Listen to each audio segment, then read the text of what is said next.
I think that this is the hardest question in this module. It's not the last question, but just feels really scary to me. The wording is just very hard to follow. So let me show you how I genuinely would think about this. A number x is at most 17 less than 5 times the value of y. If the value of y is 3, what is the greatest possible value of x? Okay, this is nonsense, just as I read it. But what does make sense is that y is 3. So why not just substitute that right into the sentence, right? Like the problem here is there's too many things going on. So why don't I make one of the variables just disappear right away? So let's just kind of substitute. A number x is at most 17 less than 5 times the value of 3. Oh, well, 5 times the value of 3, I know that too. So I'm kind of like now crossing all this out. 5 times 3 is 15. So notice how we're shrinking this sentence. And yeah, it's still got some confusing parts to it, but I think it's a lot easier now to say a number x is at most 17 less than 15. And again, now I hear there's another piece of math I can do, right? 17 less than 15, I can do that, right? 17, gotta be careful here with this subtraction, it's reversed, right? 17 less than 15 is negative 2. And that bothers me as well, to involve negatives in this, but you just have to accept it. Negatives are numbers, right? They're not numbers you can count on your fingers easily, but they're numbers.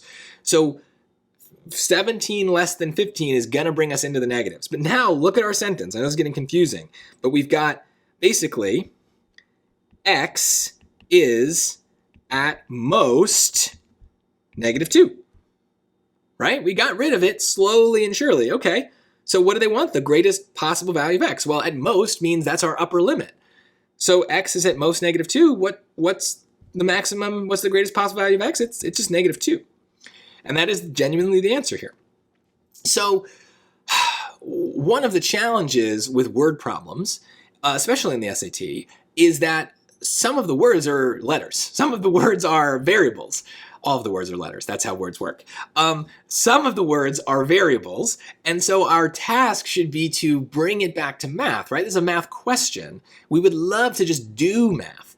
And as soon as I made that substitution with that y, I was able to do some fairly basic math, right? What did I really do? 5 times 3? I think we can all handle that.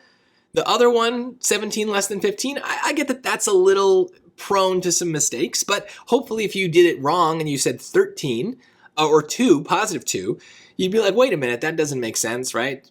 2 is not 17 less than 15, right? Like something about having the answer and the sentence might help you notice the mistake that we have to go into the negatives, negative 2 here.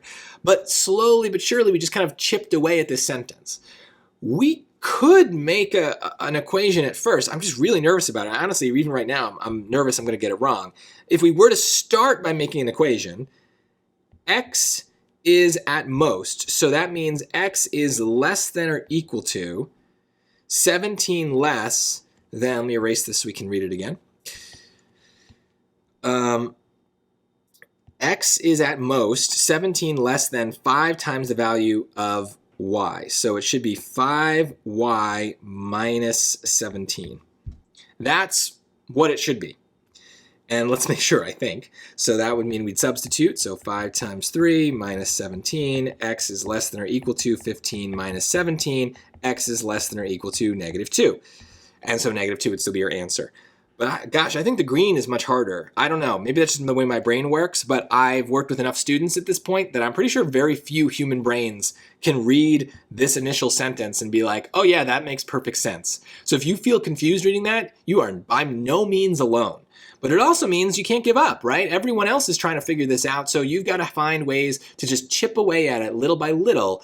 And it is still tricky. We're near the end of the section, but I think it's gettable as long as we kind of stick to our general math strategy of let's have numbers. Let's not do algebra if we can avoid it, because algebra is risky. So if we put numbers in here, which they gave us the y, we can start to make more sense of this. Our brain is happier when it does math with numbers, because that's what math is, right? So hopefully I gave you some perspective on this, but as I said, this is to me the hardest question in this section. It's just very difficult for my brain to read that sentence and turn it into something useful. So I've got to take it step by step, and you should too.